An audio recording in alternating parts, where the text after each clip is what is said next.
നിങ്ങളുടെ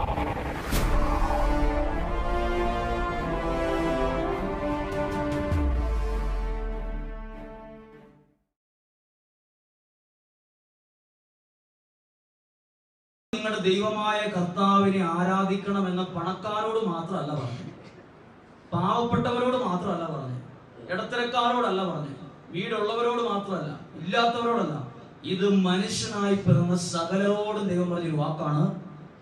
നിങ്ങൾ നിങ്ങളുടെ ദൈവമായ കർത്താവിനെ അംഗീകരിക്കുകയും ബഹുമാനിക്കുകയും ആദരിക്കുകയും ചെയ്യണം. ഹല്ലേലൂയ.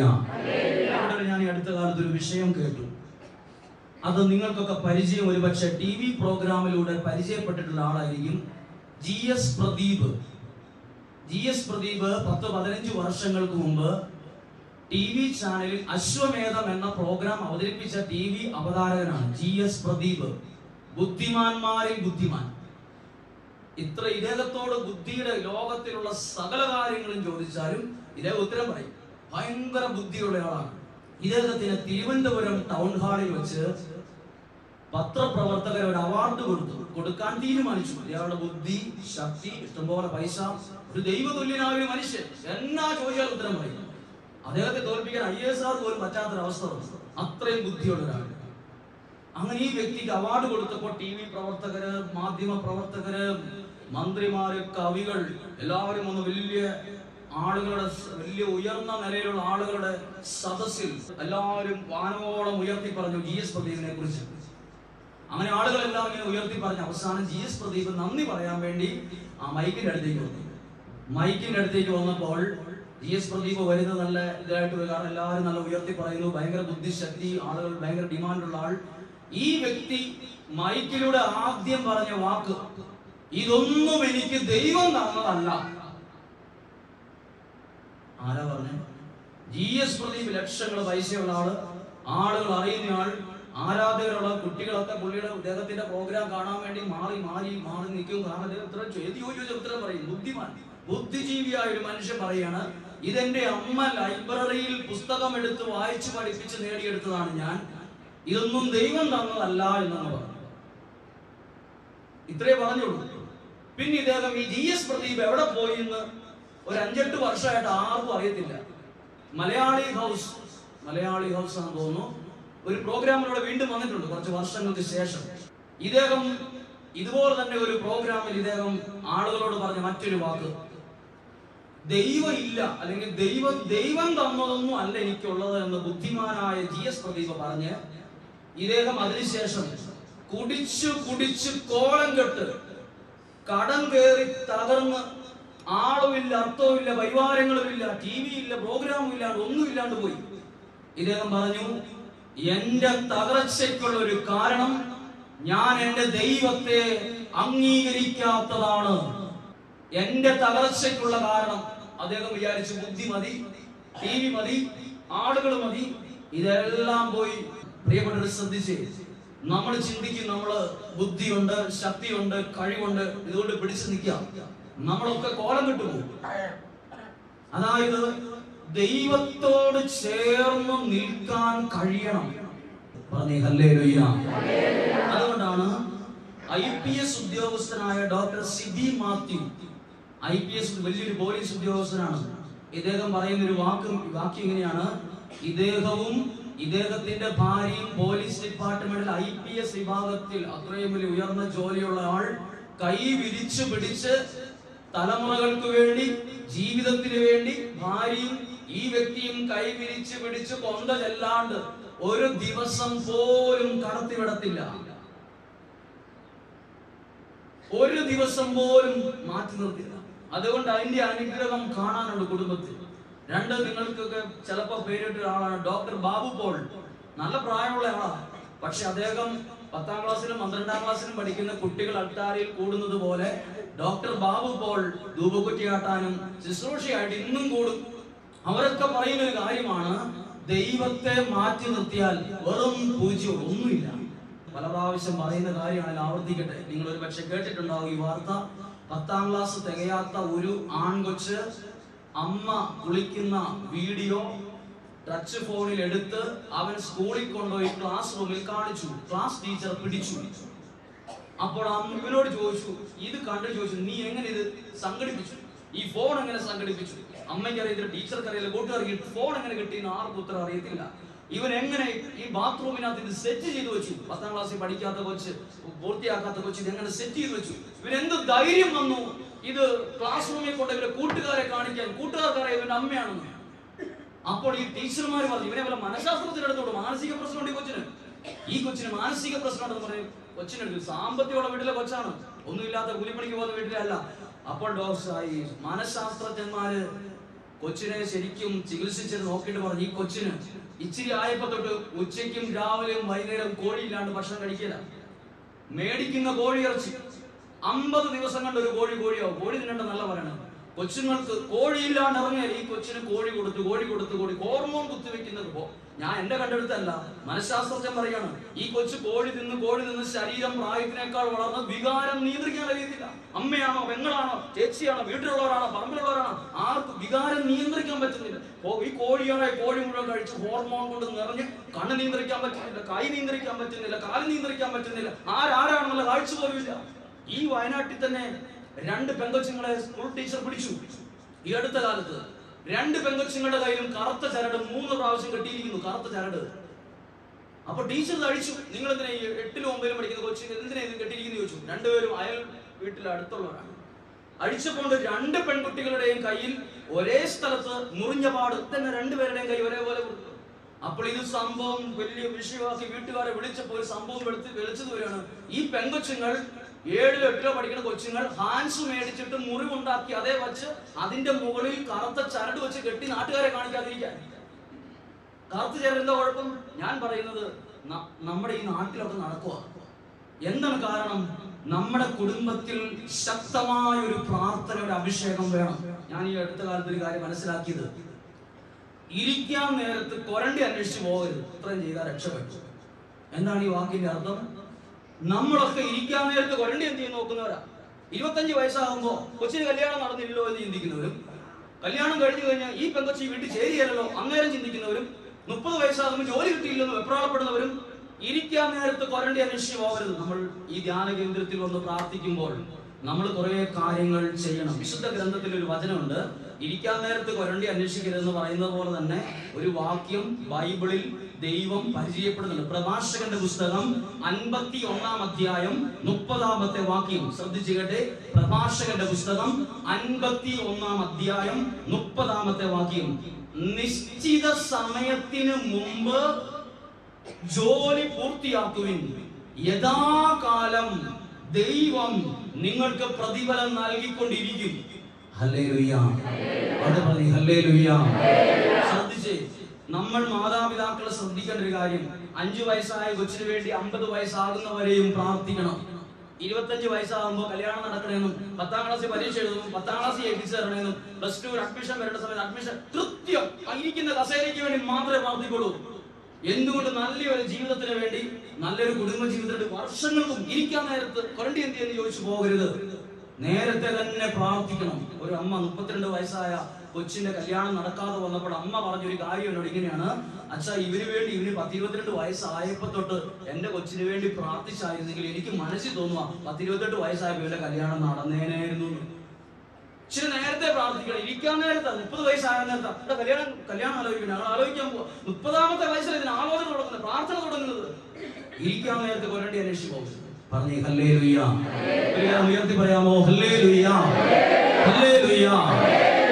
പ്രഭാഷകന്റെ പുസ്തകം 51-ാം അധ്യായം 30-ാമത്തെ വാക്യം, നിശ്ചിത സമയത്ത് ചെയ്യേണ്ട ജോലി പൂർത്തിയാക്കണം. നമ്മൾ ചെയ്യേണ്ട ജോലി അതാണ്. ഈശോ വീണ്ടും വിശുദ്ധ ഗ്രന്ഥത്തിൽ ഒരു വാക്യം പറയുന്നുണ്ട്, നിങ്ങളുടെ വിശ്വാസം ക്ഷയിച്ചു പോകാതിരിക്കാൻ ഞാൻ നിനക്ക് വേണ്ടി പ്രാർത്ഥിച്ചു. ഇവിടെ ഇരിക്കുന്ന എല്ലാ മാതാപിതാക്കളും ശ്രദ്ധിച്ച്, ഇത് ലൂക്കാസ് സുവിശേഷം 22-ാം അധ്യായം 32-ാമത്തെ വാക്യത്തിൽ ഈശോ പത്രോസിനോട് പറഞ്ഞ വാക്യം ഇതാണ്, നിന്റെ വിശ്വാസം ക്ഷയിച്ചു പോകാതിരിക്കാൻ ഞാൻ നിനക്ക് വേണ്ടി പ്രാർത്ഥിക്കും. ഹല്ലേലൂയ. എല്ലാ മാതാപിതാക്കളോടും ചോദിക്കട്ടെ, നിങ്ങളുടെ മക്കൾ രക്ഷപ്പെടണം, അങ്ങ് ദുബായി പോകണം, ഷാർജയിൽ പോകണം, ജോലി മേടിക്കണം എന്നൊക്കെ നമ്മൾ പ്രാർത്ഥിക്കും. അവർ കൊമ്പത്തെത്തണം, പൈസ ഉണ്ടാക്കണം. എന്നാൽ നിങ്ങളുടെ മക്കളുടെ വിശ്വാസം ക്ഷയിച്ചു പോകാതിരിക്കാൻ നിങ്ങൾ പ്രാർത്ഥിച്ചിട്ടുണ്ടോ? ഇല്ല. അതാ ഇച്ചിരി ആകുമ്പോഴേ പെങ്കൊച്ചുങ്ങൾ പോലും കൈ മുറിച്ച് ലഹരി വസ്തു ഉപയോഗിച്ച് നൂലുകൊണ്ട് കെട്ടുക. 9ാം ക്ലാസ്സിൽ പഠിക്കുന്ന കൊച്ച് അമ്മ വിളിക്കുന്ന ഫോട്ടോ എടുക്കുക. വിശ്വാസമില്ല, പ്രാർത്ഥനയില്ല, ദൈവഭയമില്ല, ദൈവഭക്തിയില്ല. ഞാനിതൊന്നും ഉണ്ടാക്കി പറയുന്നതാണ്, ചിന്തിക്കരുത്. ഇപ്പൊ നിങ്ങളിത് കേട്ടു, എന്തെങ്കിലുമൊക്കെ ആരെങ്കിലും പുറത്തുനിന്ന് പറഞ്ഞു ഇതൊക്കെ അറിയും. ഇതൊക്കെ വയനാട്ടിൽ തന്നെ നടന്ന കാര്യമാണ്. ഈ വയനാട് എന്ന് പറയുന്നത് കുഞ്ഞു ജില്ലക്കകത്ത് നടന്ന കാര്യം. ഞാൻ കണ്ണൂർ ജില്ലയിലെ ഒരു കാര്യമോ കോഴിക്കോട് ജില്ലയിലെ ഒരു കാര്യമോ പറഞ്ഞിട്ടില്ല. ഇതൊക്കെ നിങ്ങൾ നാളെ ഞാൻ പറയാതെ തന്നെ ചിലപ്പോ ആരെങ്കിലും ഒക്കെ അറിവുള്ളവരോ സ്കൂളിലെ അധ്യാപകരൊക്കെ പറഞ്ഞറിയും. ഇതൊക്കെ 10ാം ക്ലാസ് പൂർത്തിയാക്കുന്നതിനും ഒരു കൊച്ചുങ്ങൾ ചെയ്തു കൂട്ടുന്ന കാര്യമാണ്.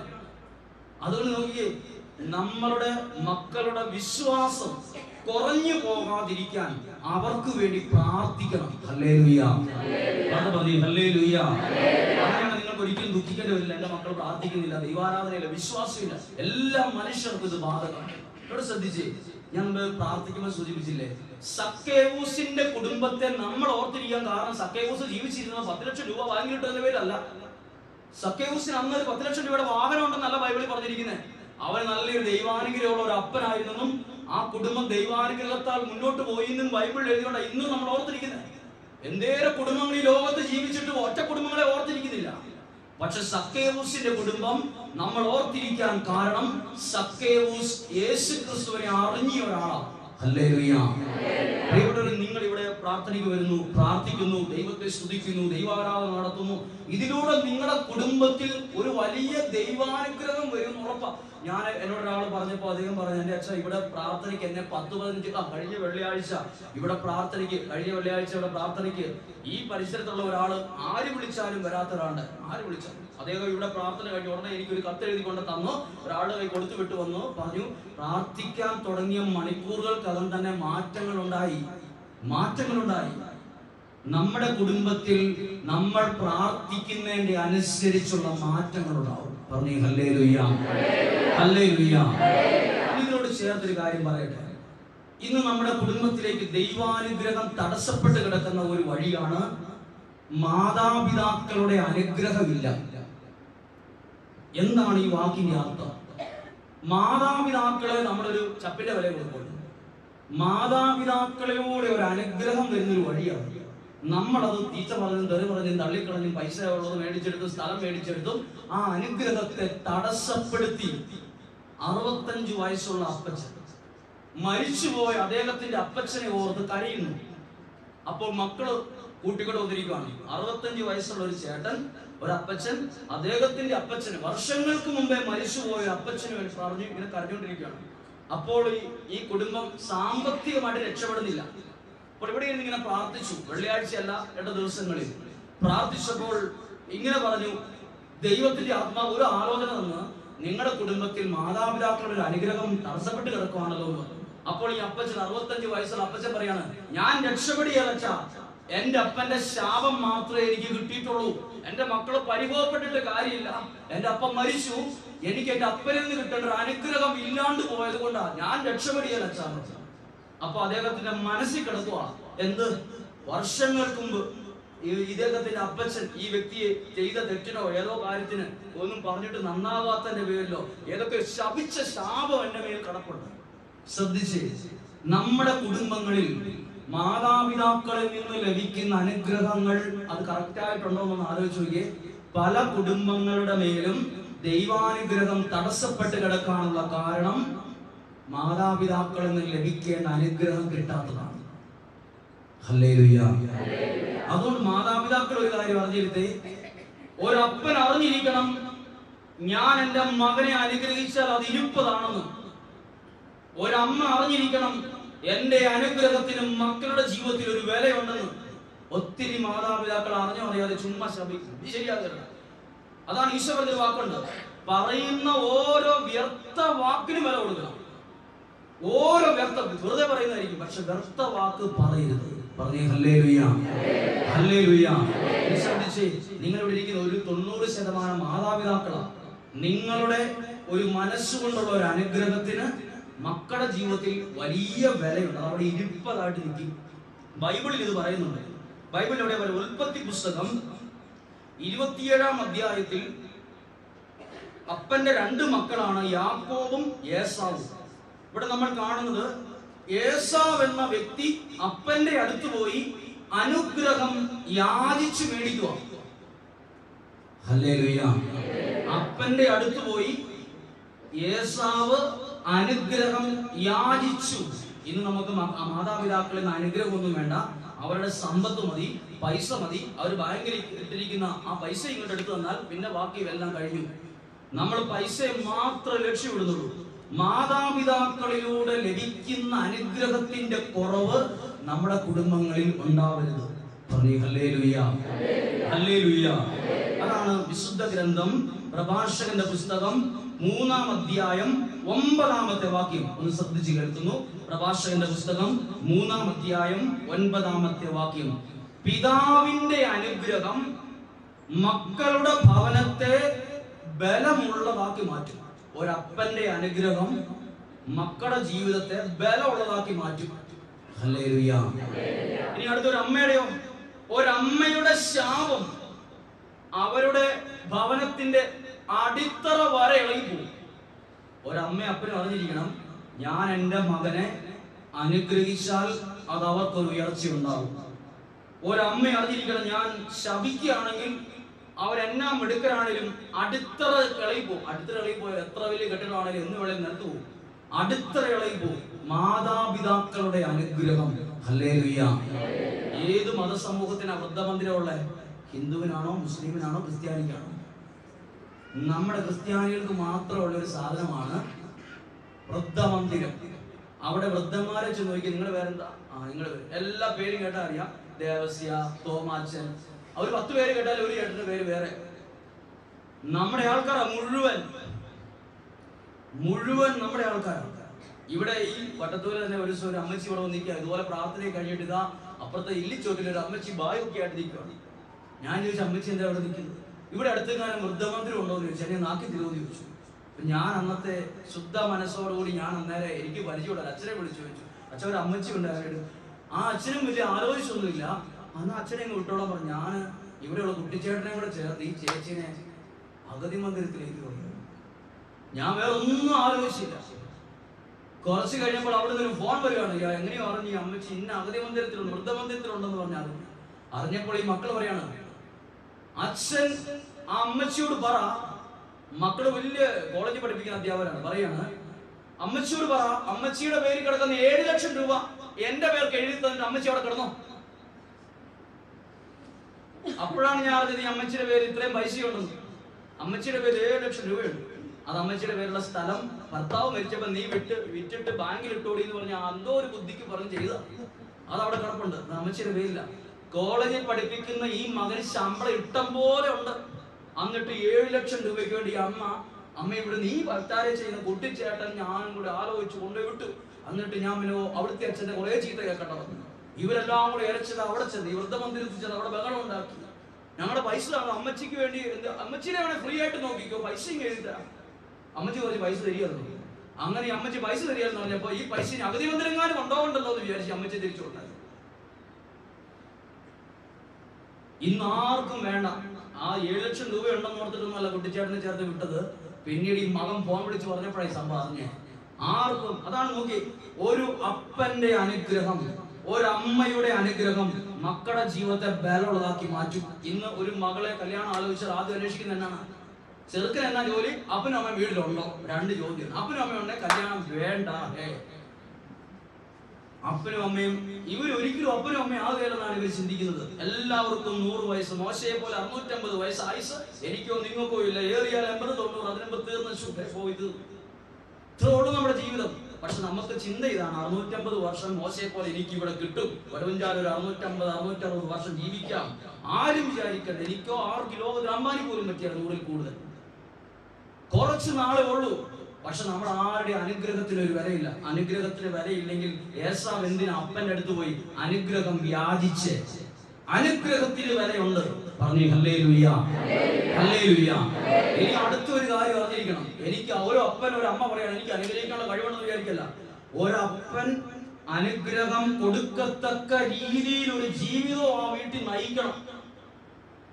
മകൻ തെറി പറയുന്ന തരത്തിലുള്ള ഒരു ജീവിതം ആയിരിക്കും ആ വീട്ടിൽ കൊണ്ട് ജീവിക്കേണ്ടത്.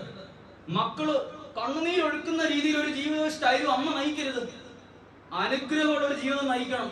ദൈവസന്നദ്ധിയിൽ ഒരു അപ്പൻ ജീവിക്കേണ്ട പോലെ ജീവിക്കണം. മക്കള് എന്നെ ഓർത്ത് കരയണമെങ്കിൽ ആ ജീവിതം എന്റെ മദ്യപാനത്തെ ഓർത്തോ തെറി പറയുന്ന സ്വഭാവത്തെ ഓർത്തോ ഒക്കെ മക്കൾ വേദനിക്കുന്നുണ്ടെങ്കിൽ അതങ്ങ് സ്റ്റോപ്പ് ആക്കണം. എത്ര ബുദ്ധിമുട്ടാണെങ്കിലും അതാ അനുഗ്രഹമുള്ള ഒരു ജീവിതം നയിക്കുകയും വേണം. ഞാൻ ഇഷ്ടമുള്ള പോലെ കുടിക്കും, തെറി പറയും, എന്റെ അനുഗ്രഹത്തിന് വിലയുണ്ടെന്ന് ചിന്തിക്കരുത്. നമ്മൾ ദൈവസന്നിധിയിൽ ജീവിതങ്ങളെ ക്രമീകരിക്കണം. പറഞ്ഞേ ഹല്ലേലൂയ, ഹല്ലേലൂയ. പ്രിയപ്പെട്ടവരെ, ഞാൻ ഈ വിശുദ്ധ ഗ്രന്ഥം, ഈ മാതാപിതാക്കളിലൂടെ ലഭിക്കുന്ന അനുഗ്രഹത്തെ കുറിച്ചൊരു കാര്യം പറയാം. ഒരുപക്ഷെ ഞാൻ നിങ്ങളോട് പറഞ്ഞിട്ടുള്ളതാവാം.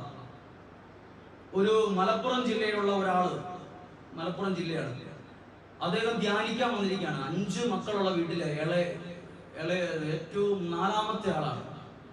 അപ്പോൾ ഈ 4ാമത്തെ ആൾ ഇച്ചിരി ബുദ്ധി കുറവുള്ളതാണെന്നാണ് അപ്പം പറയുന്നത്. ഇച്ചിരി ബുദ്ധി കുറവുള്ള ആള്. അതുകൊണ്ട് ബാക്കി 4 പേരും കൂടെ അപ്പം സ്ഥലം വീതം വെക്കാൻ നേരത്തെ ഒരു കാര്യം ചെയ്തു. നല്ല നല്ല സ്ഥലങ്ങളൊക്കെ തന്ത്രപൂർവ്വം അവരങ്ങ് എടുത്തു. അപ്പനെ സോപ്പിട്ട് അങ്ങ് എടുത്തു. ഈ ഇച്ചിരി ബുദ്ധി കുറവുള്ള മനുഷ്യന്, ഈ മകന് കിട്ടിയത് വഴിയില്ലാത്ത ഒരു പൊട്ട സ്ഥലമാണ് കിട്ടിയത്. അളവ് കറക്റ്റ് ആയിട്ടുണ്ട്, പക്ഷെ അത് ആർക്കും വേണ്ടാത്തൊരു സ്ഥലമാണ്. ഈ സ്ഥലമാണ് കൊടുത്തത്. ഈ സ്ഥലം കൊടുത്തപ്പോൾ ഇതറിഞ്ഞ് ഇവന്റെ കൂട്ടുകാർ പറഞ്ഞു, എടാ നിന്റെ അപ്പനും നിന്റെ ചേട്ടന്മാരും പെങ്ങളും കൂടെ എടാ നിന്നെ പറ്റിച്ചു, നീ തന്നെ നോക്കിയോ, പറമ്പ് മോശമാണത്, വെട്ടുകല്ലാണത് മുഴുവൻ, അതിനകത്തൊന്നും ഉണ്ടാകത്തില്ല, വഴിയില്ല. ഇവൻ അന്ന് തൊട്ട് കള്ളു കുടിക്കാൻ തുടങ്ങി. എന്നെ എല്ലാവരും പറ്റിച്ചെന്ന് പറഞ്ഞ് നാട്ടിൽ കുടിക്കുന്ന പറഞ്ഞു നടക്കുകയാണ്. എന്നെ പറ്റിച്ചു, എന്നെ കബളിപ്പിച്ചു, ഇങ്ങനെ ചുമ്മാ ചീത്തയും പറഞ്ഞ് നടക്കുകയാണ്. അങ്ങനെ ആരോ ഇവന്റെ ഈ വിഷമം കണ്ട് ധ്യാനത്തിനൊക്കെ വിട്ടു. ഞാനൊരു കാര്യം, ഈ അപ്പനും പിന്നീട് ഒരു വിഷം, ഈ അപ്പനൊരു ഭയങ്കര വിഷം, എന്റെ മകന് അത് അപ്പൻ അത്രയും ചിന്തിച്ചില്ല. ഈ മക്കളെല്ലാം കൂടി ഇങ്ങനെ ഈ തന്ത്രപൂർവ്വമൊക്കെ ചെയ്ത് ഇങ്ങനെ ഇത് ചിന്തിച്ചിട്ട് സംഭവിച്ചു പോയി, എല്ലാം എഴുതി കൊടുക്കും. അപ്പോൾ ഈ അപ്പൻ അവനെ ഒരു ദിവസം വിളിച്ചിട്ട്, നീ ഇങ്ങനെ കുടിക്കൊന്നും വേണ്ടതാണ്, എല്ലാം ശരിയാകും എന്ന് പറഞ്ഞ് ഇവന്റെ തലയെ കൈവച്ച് ഇവന്റെ തലയെ മനസ്സുകൊണ്ടൊരു അനുഗ്രഹം കൊടുക്കും. അപ്പൊ ഇവൻ മനസ്സിൽ ചിന്തിച്ച്, ഈ അനുഗ്രഹം കൊണ്ട് 10 രൂപ വിലമുള്ള കാര്യമാണ്. അനുഗ്രഹം എന്ത് ഗുണമുള്ളത്? സ്ഥലമൊക്കെ വീതം വെക്കുന്നതിന് മുമ്പ് അനുഗ്രഹമെങ്കിൽ പിന്നെ ഗുണമുണ്ടായിരുന്നു. എന്തിനായിരുന്നു ചിന്തിച്ചു. അപ്പോൾ ഇദ്ദേഹത്തിന്റെ സ്ഥലത്തിന്റെ അടുത്തൊരു മുസ്ലിമിന്റെ സ്ഥലമാണ്. ആ സ്ഥലത്ത് ഇദ്ദേഹം വളരെ ബുദ്ധിമാനായതുകൊണ്ട് ഇദ്ദേഹം അവിടെ ഉള്ള ഒരു 10-50 റബ്ബർ അങ്ങ് വെട്ടിക്കളഞ്ഞേച്ച് JCB കൊണ്ടുവന്നിട്ട് മണ്ണ് മാന്തി നോക്കി വെട്ടുകല്ല് എങ്ങനെ നോക്കിച്ചു. വെട്ടുകല്ല് നോക്കിച്ചപ്പോൾ നല്ല വെട്ടുകല്ലാണ്. വെട്ടുകല്ല് കരാറ് കൊടുത്തു. വെട്ടുകല്ലുകാരൻ മെഷീനായിട്ട് വന്നു, വഴി വെട്ടി. ഉടനെ ഈ ഇദ്ദേഹത്തിന്റെ പറമ്പിൽ നിന്ന് വെട്ടുകല്ല് കൊത്താൻ തുടങ്ങി. മാസങ്ങളോളം വെട്ടുകല്ല് കൊത്തി. ലോറി ഇങ്ങനെ പോയിക്കൊണ്ടിരിക്കുകയാണ്. അപ്പോൾ ഈ വെട്ടുകല്ല് കോൺട്രാക്ട് എടുത്തിയ ആള് ഈ മുസ്ലിമായ സഹോദരോട് ചോദിച്ചു, ഇപ്പുറത്തെ സ്ഥലം ആരുടെയാണെന്നത്? അത് ഇവന്റെ സ്ഥലം. അപ്പൊ ഇയാള് പറയാണ്, നീ സ്ഥലത്ത് നിറച്ച് വെട്ടുകല്ലാണ് കേട്ടോ, നല്ല വെട്ട്. ആ മൂലത്തെ ഒരു പ്രതലം പോയി കഴിഞ്ഞാൽ അടി നല്ല വെട്ടുകല്ല് അയാൾ എടുക്കുന്നുണ്ട്, നമുക്ക് ഒപ്പം പോവാന്ന് പറഞ്ഞ് ഇവന്റെ വീട്ടിൽ വന്നിരിക്കുകയാണ്. ഇദ്ദേഹം അന്വേഷിച്ച് സ്ഥലത്തിന്റെ വില പറയാൻ, വെട്ടുകല്ല് കരാറ് ഒത്തിവിക്കാൻ കൊടുക്കണുണ്ടോ, ഒപ്പത്തിനൊപ്പം വിട്ട. അപ്പൊ ഇയാൾ പറഞ്ഞു, നീ ഇതേവഴിയുടെ വഴി എടുത്തോ, ഇതെന്നെ വഴി നടക്കട്ടെ. അങ്ങനെ ഈ വ്യക്തി ആ സ്ഥലത്ത് നിന്ന് വെട്ടുകല്ല് കൊത്തി വിറ്റ് തന്നെ ചേട്ടന്മാരെക്കാൾ പൈസയും വലിയ വാഹനവും മേടിച്ചു. അപ്പൊ ഇന്ന് എല്ലാവർക്കും ഒരു അടി കിട്ടിയ, എല്ലാവരുടെയും മുഖത്തൊരു സന്തോഷമില്ല. എന്നറിയാമോ, ഇവൻ ആ സ്ഥലം എടുക്കാതെ ഇപ്പൊ അതൊന്ന് കിട്ടുമായിരുന്നെങ്കിൽ നന്നായിരുന്നൊരു ചിന്ത. അപ്പോഴാണ് ഇവൻ പറഞ്ഞത്, മാതാപിതാക്കളുടെ മനസ്സുകൊണ്ടുള്ള ഒരു അനുഗ്രഹത്തിന് ഒരു വിലയുണ്ട്. Hallelujah, hallelujah. ഇനി ഇവിടെ ശ്രദ്ധിച്ചേ, മാതാപിതാക്കളുടെ അനുഗ്രഹം ഇല്ലാത്തൊരു സമ്പത്ത് എന്റെ കയ്യിൽ ഇരുന്നാൽ അതെനിക്ക് ശരിക്കും അനുഭവിക്കാൻ പറ്റാതെ വരും. ഒരിക്കൽ കൂടി പറയാണ്, മാതാപിതാക്കളുടെ അനുഗ്രഹമില്ലാത്തൊരു സ്ഥലം, എന്റെ അമ്മ വീടിരിക്കുന്ന സ്ഥലത്തിന്റെ അടുത്ത് ഞാൻ എപ്പോഴും പോകാറുള്ള സ്ഥലം. അവിടെ ഒരു ചേട്ടൻ, അവിടെ ഒരു അമ്മച്ചിയുണ്ട്. ആ ചേട്ടൻ മരിച്ചുപോയി. അമ്മച്ചിയുടെ പേർക്ക് 2 ഏക്കർ സ്ഥലവും 2 ഏക്കറും 10 സെന്റ് സ്ഥലമുണ്ട്. വീടിരിക്കുന്ന ഒരു വീടും സ്ഥലവും വഴിയറമ്പിലെ സ്ഥലവും. അമ്മച്ചിയെ നോക്കുന്നത് ഇളയ മകനാണ്. ഇളയ മകന്റെ ഭാര്യയുണ്ട്, കൂടെ 2 മക്കളുമുണ്ട്.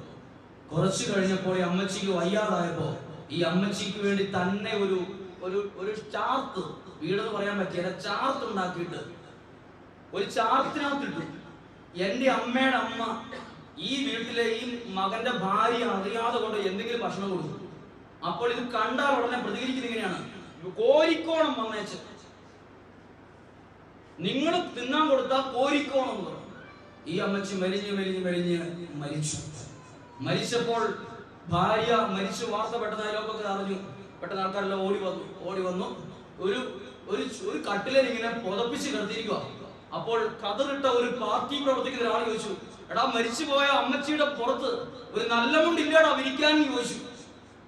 അപ്പൊ നോക്കിയപ്പോ എന്താ, ഈ ഇദ്ദേഹത്തിന്റെ ഭാര്യ കൊണ്ടിട്ടത് ഇയാൾ ഉടുത്തിട്ട് കറ പിടിച്ചൊരു മുണ്ടാണ് ലാസ്റ്റ് ആയിട്ട് കൊണ്ടുപോയി പുതപ്പിച്ചത്. അപ്പോൾ ഒരു ചില നേതാവുള്ള ഒരാൾ ചോദിച്ചടാ, ലാസ്റ്റ് ആയിട്ട് ഇരിക്കുന്ന മുണ്ടല്ലേ, അതെങ്കിലും നല്ലവരുടെ ഇടാന്ന് പറഞ്ഞു. അതെങ്കിലും നല്ലവരുടെ ഇട്, മരിച്ചു പോയില്ല, അപ്പൊ ചിരി ഇടുന്നത് ഈ മുണ്ടിന്റെ ആവശ്യമില്ല.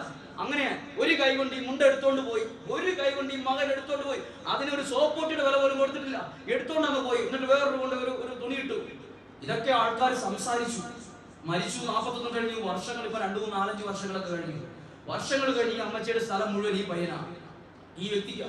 ഈ വ്യക്തിക്ക് ആ സമ്പത്തിൽ നിന്ന് ഒരനുഗ്രഹം കിട്ടില്ല. എന്നും പരിക്കും, എന്നും അപകടം, എന്നും അസ്വസ്ഥത. കിട്ടുന്ന പൈസ എവിടെയെങ്കിലും കൊടുത്ത് ആശുപത്രി കൊടുക്കാനും കാലുകീറാനും വെരിക്കോസിലൊക്കെ പൊന്നു തീരുന്നതിന് ഇപ്പുറത്ത് ആകപ്പാടെ പ്രശ്നമായപ്പോ ഈ വ്യക്തി തന്നെ പരിയാരത്ത് പോയി ഒറ്റയ്ക്ക്. അപ്പോൾ അവിടെയുള്ള ഒരാൾ, അറിയാത്ത ഒരാൾ താമസിച്ചിട്ട് പറഞ്ഞു, പരിയാരം ധ്യാന കേന്ദ്രത്തിൽ പോയപ്പോ പറഞ്ഞു, അവിടെ കൗൺസിലർ താമസിച്ചിട്ട് പറഞ്ഞു, അമ്മയുടെ അനുഗ്രഹം കിട്ടിയിട്ടില്ലല്ലോ എന്ന് ചോദിച്ചു. അപ്പൊ ഇരുന്ന് കാര്യം ഇനി എന്നെ ചെയ്യാൻ പറ്റും? ശ്രദ്ധിച്ചേ, അമ്മ കട്ടിലേക്ക് കിടക്കുന്ന ഒരാളായിരിക്കാം, വലിയ വിദ്യാഭ്യാസം ഉണ്ടാകത്തില്ല, നമ്മുടെ അത്രയും സൗന്ദര്യം ഉണ്ടാകത്തില്ല, ചിലപ്പോൾ എല്ലാത്തിനും വിമർശിച്ചത് വരും, ചിലപ്പോൾ കുറ്റം പറയുന്ന ആളായിരിക്കും. പക്ഷെ ആ വ്യക്തിയിൽ നിന്ന് വരുന്ന ഒരു അനുഗ്രഹത്തിന് വലിയ വിലയുണ്ട്. നമ്മൾ ക്രിസ്ത്യാനികളാ മാതാപിതാക്കളെ ഒട്ടും നോക്കാത്തവര്. മറ്റെല്ലാ സമൂഹത്തിലും ഇതിനേക്കാൾ പരിഗണന കൊടുക്കും. നമുക്ക് ഇച്ചിരി വിദ്യാഭ്യാസവും പണവും ഇച്ചിരി കൂടിപ്പോയുണ്ട്. മാതാപിതാക്കൾക്ക് ഒരു വിലയില്ല, അവർക്ക് 100 കുഴപ്പങ്ങളാണ്.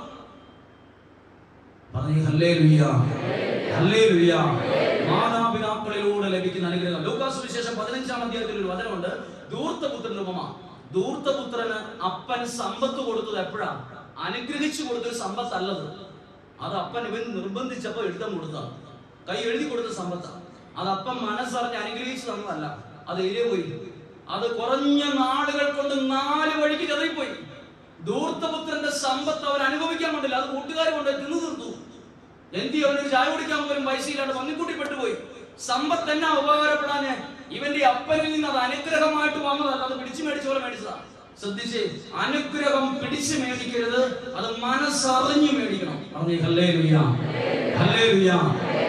അതാണ് ഈശോയെ കുറിച്ച് പറഞ്ഞത്. ഈശോ ഒരു പ്രാവശ്യം 12 വയസ്സുള്ളപ്പോ ദേവാലയത്തിൽ ചെന്നു. അമ്മ ചോദിച്ചു, നീ എന്നെയും പിതാവിനെയും വിഷമിപ്പിച്ചെന്നൊക്കെ ചോദിച്ചപ്പോ, അതിനുശേഷം 12-ാമത്തെ വയസ്സിൽ ഈശോ ഒരു കാര്യം ചെയ്തപ്പോ, പിന്നെ 30 വയസ്സ് വരെ എവിടെയും ഒരു പിതാവിന് വിധേയനായി ജീവിച്ചു എന്നാണ് എഴുതിയിരിക്കുന്നത്. പിന്നെ 13-ാമത്തെ വയസ്സ് വീണ്ടും ഒരു സ്ഥലത്ത് പോയി എഴുതിയിട്ടില്ല. ഒറ്റ പ്രാവശ്യം ഒരു തെറ്റ്, ചെറുതായിട്ട് ഒരു തെറ്റ് പറഞ്ഞോളൂ. പിന്നെ പിതാവിന്റെയും അമ്മയുടെയും അപ്പന്റെയും അനുഗ്രഹത്തിന്റെ അവിടെ 30 വയസ്സ് വരെ അനുഗ്രഹത്തോടെ ജീവിച്ചു, വിധേയനായി ജീവിച്ചു. ഒരുപക്ഷെ നമുക്കൊക്കെ ബുദ്ധി കൊണ്ട് ചിന്തിക്കുമ്പോൾ പറ്റിയല്ല, എന്റെ അപ്പനെയോ എന്റെ അമ്മയോ പറ്റത്തില്ല, എനിക്ക് നിങ്ങൾക്കും പറ്റത്തില്ല, കാരണം നമ്മുടെ അത്രയും ബലഹീനല്ല. പക്ഷെ ദൈവം അതിനെ നമ്മളെ പഠിപ്പിക്കുകയാണ്. പിതാവിന്റെ അനുഗ്രഹം ഈ മക്കളുടെ ജീവിതത്തിൽ ബലമുള്ളതാക്കി മാറ്റും. അമ്മയുടെ ശാപം കുടുംബത്തിന്റെ അടിത്തറ പോലും ഇളകിപ്പോകും. അതുകൊണ്ട് ഒരമ്മ അറിഞ്ഞിരിക്കും, വെറുതെ പോലും ശപിക്കരുത്. ഒരപ്പൻ അറിഞ്ഞിരിക്കും, ചുമ്മാ പ്രാകരുത്. അപ്പന്റെ ഒരു നല്ല വാക്കിന് ഒരു വിലയുണ്ട്, അമ്മയുടെ ഒരു നല്ല അനുഗ്രഹത്തിനും വിലയുണ്ട്. ഒക്കെ പറഞ്ഞേ ഹല്ലേലൂയ, ഹല്ലേലൂയ. ഇന്ന് ആദ്യ വെള്ളിയാഴ്ച ദിവസം നന്നായിട്ട് പ്രാർത്ഥിക്കട്ടെ. ഇന്ന് നല്ലൊരു അനുഗ്രഹം നിങ്ങൾക്ക് ദൈവം തരുമെന്ന് ഉറപ്പാണ്. നമ്മളൊക്കെ ദൈവത്തിൽ ഒരിക്കൽ കൂടി ഒന്ന് വിശ്വസിക്കുക. സക്കൈവസിന്റെ കുടുംബം ഓർത്തത് പൈസ ഉണ്ടായതിന്റെ പേരിലല്ല, ദൈവാനുഗ്രഹം ഉണ്ടായതിന്റെ പേരില. അതുകൊണ്ട് നല്ലൊരു അനുഗ്രഹം വരട്ടെ. നിങ്ങളൊക്കെ ഇങ്ങോട്ട് വന്നത് എങ്ങനെയാണ്? ഓട്ടോറിക്ഷയ്ക്ക്, സ്വന്തം വണ്ടിക്ക്, ബൈക്കിന്, കാറിനൊക്കെയാണ് നിങ്ങൾ വന്നത്. എന്തുകൊണ്ട് നിങ്ങൾ ഓട്ടോറിക്ഷ വന്നവർ ശ്രദ്ധിച്ച്, വടുവഞ്ചാലിൽ ഇറങ്ങി ബസ്സിനോ ഓട്ടോറിക്ഷയോ വന്നവര് എന്നാ ധൈര്യത്തിനാണ് നിങ്ങൾ ആ ബസ്സിൽ കയറിയത്? ബസ്സിൽ എന്ത് ധൈര്യത്തിനാണ് കയറിയത്? നിങ്ങൾ ആരും വടുവഞ്ചാൽ ബസ് ഇറങ്ങിയ പാടെ കൽപ്പറ്റയ്ക്ക് പോകുന്ന ബസ്സിന്റെ അടിയിൽ കിടന്ന് നോക്കിയോ? ടയർ പൊട്ടിപ്പോകാൻ സാധ്യതയുണ്ടെന്ന് നോക്കിയോ? അതിന്റെ സ്റ്റിയറിംഗ് പൊട്ടിപ്പോകാൻ സാധ്യതയില്ല. എന്നാ നോക്കാൻ? നിങ്ങൾക്കൊരു ഉറപ്പുണ്ട് ഈ ബസ് കുഴപ്പമൊന്നും പറ്റില്ല, എന്നെ പട്ടത്തോളം എത്തിക്കും. നിങ്ങൾ സ്വന്തം വീട്ടിൽ നിന്ന് രാവിലെ എഴുന്നേറ്റ് വണ്ടി എടുത്ത് സ്റ്റാർട്ട് ചെയ്തു. എന്തുകൊണ്ടാണ് നിങ്ങൾ ആരും വണ്ടിയുടെ അടി കിടന്ന് നോക്കാൻ? എഞ്ചിനൊക്കെ കറക്റ്റ് ആണോ? ടയർ കറക്റ്റ് ആണോ? ഇത് ഇളകി പറഞ്ഞ് പോവോ, വഴിക്കെല്ലാം എന്നെ വീഴ്ത്തുവോ? നിങ്ങൾക്ക് 3-4 ലക്ഷം രൂപ കൊടുത്ത് മേടിക്കുന്ന വണ്ടിയിൽ പോലും ഇത്ര ഉറപ്പാണ്. ഒരു വാഹനത്തിൽ പോലും നമ്മൾ ചക്രം നോക്കിയിട്ട് സ്റ്റിയറിംഗ് നമുക്ക് കയറിയിരിക്കുക, നമ്മൾ ഉറപ്പാണ് നമ്മൾ എത്തിക്കും. പക്ഷെ നമുക്ക് ഈ 1 ലക്ഷം, 2 ലക്ഷം, 3 ലക്ഷം, 10 ലക്ഷം കൊടുത്ത വാഹനത്തിന് ഇത്ര ഉറപ്പാണ്. പക്ഷെ ഇതിന്റെ പകുതിക്ക് ഉറപ്പ് ദൈവത്തിനില്ല. ഈ പ്രപഞ്ചം, ലോകം മുഴുവൻ സൃഷ്ടിച്ച ദൈവത്തിൽ നമ്മുടെ ഒരു വാഹനത്തിൽ കൊടുക്കുന്ന ഉറപ്പ് പോലും ഇല്ല. ഹല്ലേലൂയ. എന്താ ഉറപ്പ്? ഞാനും നിങ്ങളും പ്രാർത്ഥിച്ചാൽ ദൈവം അവിടെ ഉത്തരം തരുമെന്നുള്ള ഉറപ്പ്. ഉറപ്പ്, അത് സംശയമില്ല. ഉറപ്പ്, ദൈവം പ്രവർത്തിക്കും. ഇവിടെ ഇത്രയും നാൾ പ്രാർത്ഥിച്ച് എന്താ കിട്ടിയത്? ഇതൊന്നും ചിന്തിക്കരുത്. ഇതൊക്കെ ഒരു വിതയാണ്, വിതയ്ക്കുന്ന പോലെ. ഇത് ഇന്ന് പ്രാർത്ഥിച്ചിട്ട് എവിടെ അനുഗ്രഹം എന്ന് പറഞ്ഞ് നാളെ തള്ളി പറയാനുള്ളതല്ല. ഇന്ന് വിതച്ചാൽ കുറച്ച് നാളുകൾ കഴിയുമ്പോൾ നിങ്ങൾക്ക് തന്നെ കൊയ്യാൻ പറ്റും. ഇതെല്ലാം പ്രാർത്ഥിക്കുന്നതും ദൈവത്തെ വിളിക്കുന്നതും ഒക്കെ ഒരു നെല്ല് വിതയ്ക്കുന്ന പോലെ ഇത് പതുക്കെ അവിടെ കിടന്ന് വളർന്ന് 5ഉം 10ഉം വർഷം കഴിയുമ്പോൾ നിങ്ങളുടെ മക്കളിൽ ഇതാ ഒരു അനുഗ്രഹം കാണാൻ പറ്റും. നാളെ ഒരു ദിവസം നാളത്തെ ഒരു കാര്യം നടന്നു കിട്ടാൻ വേണ്ടി മാത്രം വന്നവരല്ല നമ്മൾ. അങ്ങനെ വരരുത്. നമ്മുടെ കുടുംബത്തിൽ ഒരു അനുഗ്രഹം ഉണ്ടാകാൻ പറഞ്ഞേ ഹല്ലേലൂയ, ഹല്ലേലൂയ. കണ്ണുകൾ അടയ്ക്കാം. ഇന്ന് അനുഗ്രഹത്തിന്റെ ദിവസമാണ്. ഇത് ആദ്യവള്ളി ശുശ്രൂഷയാണ്. അനേകം ആളുകൾ ഇപ്പോൾ പ്രാർത്ഥിക്കാൻ വരുന്നുണ്ട്. വിവിധ സ്ഥലങ്ങളിൽ നിന്ന് വരുന്നുണ്ട്. മക്കളുടെ ജീവിതം, തലമുറകളുടെ വിശുദ്ധീകരണം എല്ലാം ഒന്ന് ആഗ്രഹിച്ച് നമ്മുടെ ജീവിതത്തിൽ ദൈവത്തിന്റെ വലിയൊരു കൃപയുണ്ടാകാൻ ആഗ്രഹിച്ച് പ്രാർത്ഥിക്കുകയാണ്. ഈ നിമിഷങ്ങളിൽ ദൈവത്തിന്റെ വലിയൊരു കരുണയ്ക്ക് വേണ്ടി പ്രാർത്ഥിക്കുകയാണ്. പ്രിയപ്പെട്ടവർ ശ്രദ്ധിച്ച്, വടുവഞ്ചാലിൽ ഇറങ്ങി നമ്മൾ കൽപ്പറ്റയ്ക്ക് പോകുന്ന ഒരു ബസ് കണ്ടു. ചാടി ഉടനെ കയറുവാണ്. നമ്മൾ കയറുമ്പോൾ ഡ്രൈവർ ആരാണെന്ന് നോക്കാറില്ല. വണ്ടിയുടെ ചക്രമൊക്കെ നാളെ റെഡിയാണെന്ന് നോക്കിയാല. പിന്നെ എഞ്ചിനൊക്കെ ഉണ്ട്. ഈ കസേരയിൽ എന്ത് സംഭവിക്കുന്നു? നമ്മൾ ഉറപ്പാണ് ഈ വാഹനം ഒരു കുഴപ്പം വരികയല്ല. നമുക്കൊരു ഉറപ്പാണ്. എന്തുകൊണ്ട് സർവശക്തനായ ദൈവത്തിൽ ഇത്ര ഉറപ്പില്ല? നമുക്ക് എന്തെങ്കിലും ഒരു ചെറിയ പ്രശ്നം വരെ അങ്ങനെ നമ്മൾ പ്രാർത്ഥന നിർത്തും. പ്രിയപ്പെട്ട ഒരു ദൈവത്തിൽ ഒരു ഉറപ്പ് വേണം. ഹല്ലേലൂയ. നമ്മൾ പ്രാർത്ഥിച്ച ദൈവം കേൾക്കും. അതാണ് എലിയ പ്രവാചകനെ കുറിച്ച് പറയുന്നത്. ഏലിയ നമ്മളെപ്പോലെ ഒരു മനുഷ്യനായിരുന്നു, പക്ഷെ മഴ പെയ്തെന്ന് പറഞ്ഞ് മഴ പെയ്തില്ല. ആ വ്യക്തിക്ക് ഉറപ്പാണത് ദൈവം പ്രാർത്ഥന കേൾക്കുമെന്ന്. ഈ നിമിഷങ്ങളിൽ നമുക്കൊന്ന് എഴുന്നേറ്റ് നിൽക്കാം. നമ്മുടെ ജീവിതത്തെ, നമ്മുടെ കുടുംബത്തെ മുഴുവൻ ദൈവകരങ്ങളിലേക്ക് സമർപ്പിക്കുകയാണ്. നമ്മൾ 3, 4, 5, 10, 15 ലക്ഷം രൂപ കൊടുത്ത് മേടിച്ച വാഹനത്തിൽ രാവിലെ എഴുന്നേറ്റ് നമ്മൾ പള്ളിയിൽ പോകും, കോഴിക്കോട് പോകും, തിരുവനന്തപുരം പോകും, എവിടെയും നമ്മൾ പോകും. ധൈര്യപൂർവ്വം കയറിയിരിക്കുക. ഈ ടയറിന് കുഴപ്പമൊന്നും വരികയില്ല, ഈ എഞ്ചിന് ഒരു കുഴപ്പം വരികയില്ല. നമുക്കൊരു ഉറപ്പാ, മനസ്സിലൊരു ഉറപ്പാ, ആരും പറഞ്ഞിട്ടല്ല. ഇതിനേക്കാൾ വലിയൊരു ഉറപ്പ് നമ്മുടെ മനസ്സിൽ വേണം. എന്റെ കുടുംബത്തിൽ ഒരു തകർച്ചയും വരികയില്ല. എന്റെ കുടുംബത്തെ ദൈവം രക്ഷിക്കും. എന്റെ മക്കൾക്ക് ഒരു നല്ല ജോലി കിട്ടും. എന്റെ മക്കളുടെ ജീവിതം ഉയരും. ഞങ്ങളുടെ കുടുംബം സന്തോഷത്തിലാകും. ഈ രോഗമൊക്കെ മാറും, ഈ തകർച്ച മാറും, ഈ പ്രശ്നം മാറും. പഴയ പ്രശ്നം പറഞ്ഞ് ഇരിക്കരുത്. നമ്മൾ ഇതെല്ലാം മാറാൻ വേണ്ടിയായിരിക്കുന്നത്. നമ്മുടെ ജീവിതത്തിലേക്ക് ദൈവത്തിന്റെ വലിയൊരു ഇടപെടൽ, കണ്ണീരൊപ്പം ദൈവകരങ്ങൾ, അത് നമ്മുടെ ജീവിതത്തിൽ പ്രവർത്തിക്കും. 2 കരങ്ങളും ഉയർത്തിപ്പിടിച്ച് വലിയൊരു ദൈവശക്തി. സക്കേവൂസിന്റെ കുടുംബത്തിൽ കുറെ പൈസ ഉണ്ടായിരുന്നു എന്നല്ല ബൈബിൾ എഴുതിയിരിക്കുന്നത്. സക്കേവൂസിന്റെ വീട് വലുതായിരുന്നു എന്നല്ല എഴുതിയിരിക്കുന്നത്. സക്കേവൂസിന്റെ വീടിനകത്ത് ഒരുപാട് സൗകര്യം ഉണ്ടായിരുന്നു എന്നല്ല എഴുതിയിരിക്കുന്നത്. ആ വീട്ടിൽ ഈശോ വന്നു എന്നാണ് എഴുതിയിരിക്കുന്നത്. നമ്മുടെ കുടുംബത്തിൽ ഒരു ദൈവാനുഗ്രഹം വരുന്നതാണ് ഏറ്റവും വലിയ ദൈവകൃപ, ഏറ്റവും വലുത്. 2 കരങ്ങൾ ഉയർത്തിപ്പിടിക്കാം. നന്നായി ഒന്ന് സ്തുതിച്ച് പ്രാർത്ഥിക്കട്ടെ. ഹല്ലേലൂയ. ഈ